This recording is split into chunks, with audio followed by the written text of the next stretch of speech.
أعوذ بالله من الشيطان الرجيم.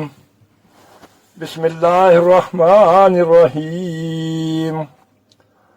ألهاكم التكاثر حتى زرتم المقابر كلا سوف تعلمون ثم كلا سوف تعلمون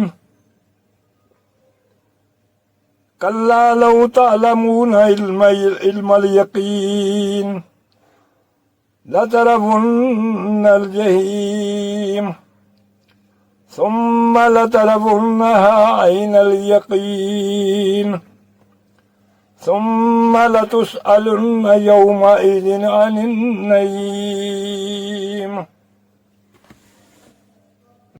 لوگو، تم کو زیادہ سے زیادہ مال سمیٹنے کی خواہش نے غفلت میں ڈالے رکھا، یہاں تک کہ تم نے قبریں جا دیکھیں. دیکھو تمہیں عنقریب معلوم ہو جائے گا، پھر دیکھو تمہیں عنقریب معلوم ہو جائے گا. دیکھو اگر تم جانتے یعنی یقینی علم رکھتے تو غفلت میں نہ ہو پڑتے. تم ضرور دوزخ کو دیکھو گے، پھر تم اس کو یقین کے آنکھ سے دیکھ لو گے. پھر اس روز تم سے شکر نعمت کے بارے میں ضرور پرسش ہوگی. صدق اللہ العظیم. تلاوت اور ترجمہ کے بعد سمجھانے کی غرض سے تحریر ملاحظہ فرمائیں. تحریر کچھ یوں ہے کہ ایک دفعہ ایک ملک کا بادشاہ بیمار ہو گیا. جب بادشاہ نے دیکھا کہ اس کے بچنے کی کوئی امید نہیں تو اس نے اپنے ملک کی رعایا میں اعلان کروا دیا کہ وہ اپنی بادشاہت اس کے نام کر دے گا جو اس کے مرنے کے بعد اس کی جگہ ایک رات اس کی قبر میں گزارے گا. سب لوگ بہت خوف زدہ ہوئے اور کوئی بھی یہ کام کرنے کو تیار نہ تھا. اسی دوران ایک کمہار جس نے ساری زندگی کچھ جمع نہ کیا تھا، اس کے پاس سوائے ایک گدھے کے کچھ بھی نہ تھا. اس نے سوچا کہ اگر وہ ایسا کر لے تو وہ بادشاہ بن سکتا ہے، اور حساب کتاب میں کیا جواب دینا پڑے گا، اس کے پاس تھا ہی کیا، ایک گدھا اور بس. سو اس نے اعلان کر دیا کہ وہ ایک رات بادشاہ کی جگہ قبر میں گزارے گا. دوستو، بادشاہ کے مرنے کے بعد لوگوں نے بادشاہ کی قبر تیار کی اور وعدے کے مطابق وہ کمہار خوشی خوشی اس میں جا کر لیٹ گیا. لوگوں نے قبر کو بند کر دیا.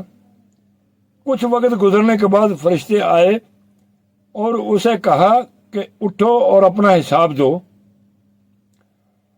اس نے کہا بھائی حساب کس چیز کا، میرے پاس تو ساری زندگی تھا ہی کچھ نہیں سوائے ایک گدھے کے.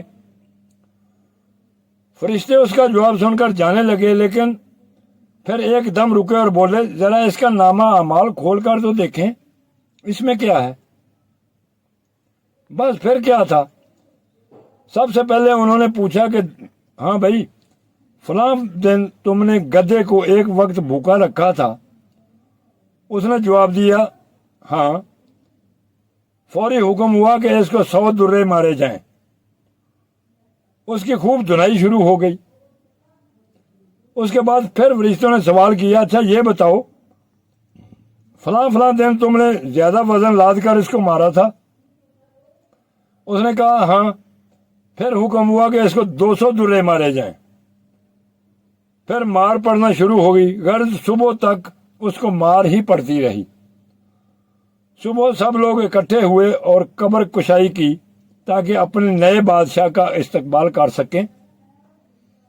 جیسے ہی انہوں نے قبر کھولی تو کمہار نے باہر نکل کر دوڑ لگا دی. لوگوں نے پوچھا بادشاہ سلامت کہاں جا رہے ہیں؟ تو اس کمہار نے جواب دیا بھائیو پوری رات میں ایک گدھے کا حساب نہیں دے سکا تو پوری رعایا اور پوری مملکت کا حساب کون دیتا پھرے؟ کبھی سوچا ہے کہ ہم نے بھی حساب دینا ہے اور پتہ نہیں کہ کس کس چیز کا حساب دینا پڑے گا جو شاید ہمیں یاد بھی نہ ہو. لہذا